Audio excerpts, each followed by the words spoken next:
right, so this is an impromptu video. We're here with Lindy. Lindy had a lamb that she found, and this is kind of what happens when lambs go bad, especially for those of you that have large farms where you have lots and lots of animals.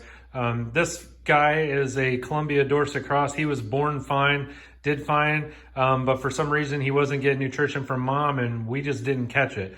Mom was accepting him. She was letting him nurse. And we came home today and he's down and cold, and now we've got all kinds of problems. So, you know, the difficult part when something like this occurs and you have these little guys or gals is trying to find the root cause of what's happening. Now, he was in the pen with his mom and there was a heat lamp in there.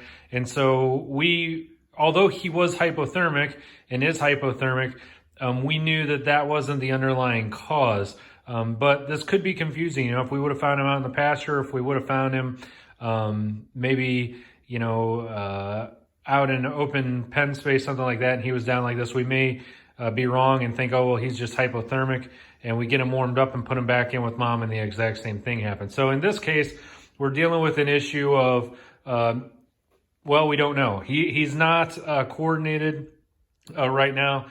He's not responding very well when I put my finger towards his eye. He's not blinking, which makes me wonder about his eyesight. And he isn't coordinated enough to nurse. So Lindy right now, Lindy, what have you been doing? What are you doing right now? We're feeding him with a syringe because he's not strong enough to take a bottle right now, but he will swallow, so we're not going to tube feed him. Okay. This is warm milk that I'm giving him. Okay, so he'll take it from that drench, but he won't actually take a bottle. So you can feel him swallowing? Yes. Yeah, and that's important because we don't ever want to drench them if they can't swallow, because then they're going to aspirate. This is a little bit less traumatic for them than tube feeding them. And for those of you that aren't comfortable with tube feeding, this is definitely another option for you. So we're slowly going to warm him up until he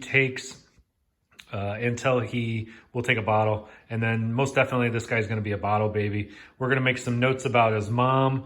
What happens in a case like this? Well, in a case like this, mom goes bye-bye. If there's an issue with mom, which there is, she's not able to, either one of two things. Either she's not able to produce enough milk to keep him whole and keep him going, or she's kicking him off and not letting him nurse the appropriate amount. Either way, she's gone.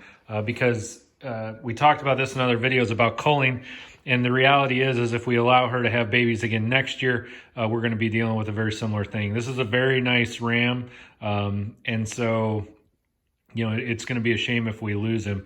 As you can see, you know, when they're little like this, they become emaciated extremely quick. This guy's only a couple days old, and you can see how quickly they become emaciated.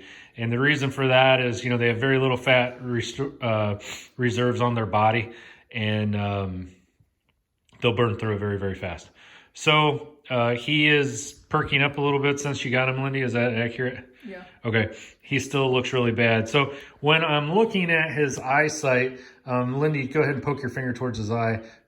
You can see he's barely blinking, and it's almost only when she touches his eyelashes. And he was arching his head back. So I am also worried about a thiamine deficiency with him. So treatment for him right now is going to be a couple things. He's going to get all the vitamins and nutrients that I can give him.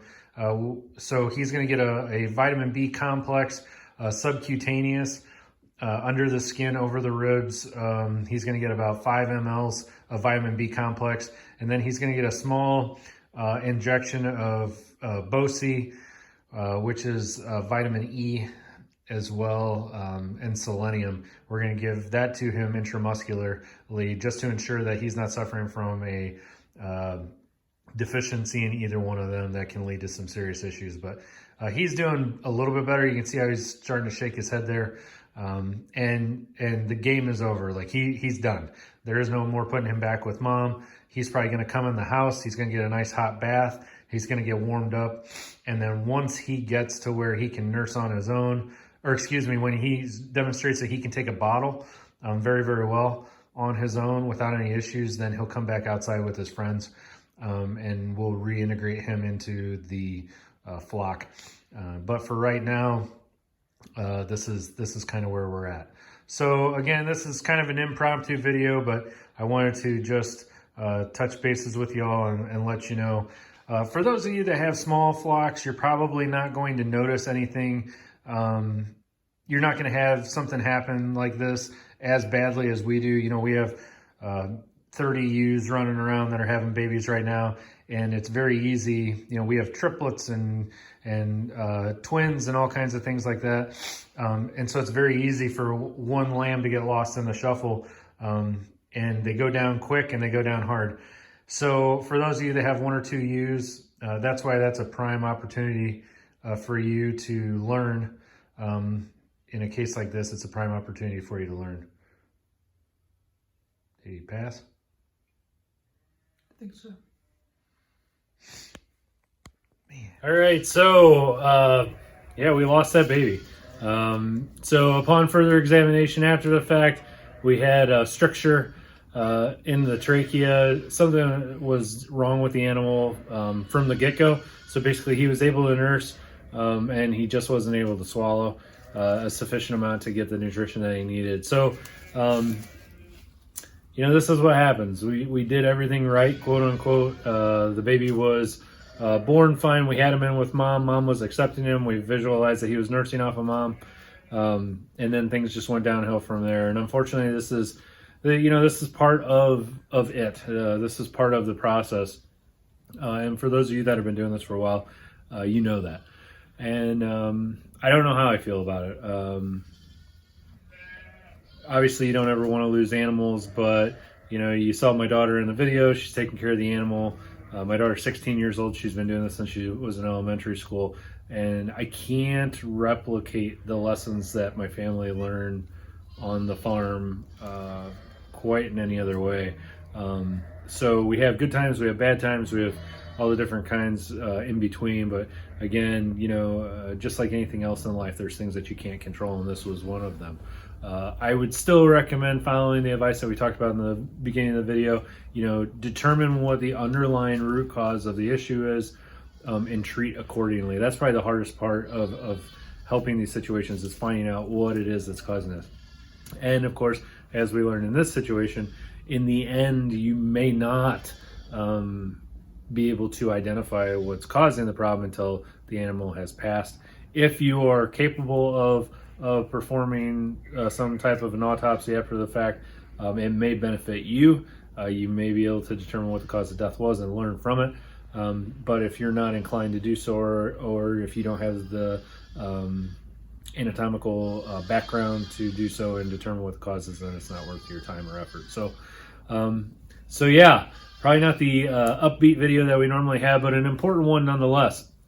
I appreciate you watching our videos. Thanks for spending time with us. We do appreciate it. If you have questions, comments, concerns, make sure that you share them down in the comment section below. Fantastic that people have really been picking up with the questions and comments. It helps everybody out because, like we say all the time, you know, if you have questions, someone else probably does too.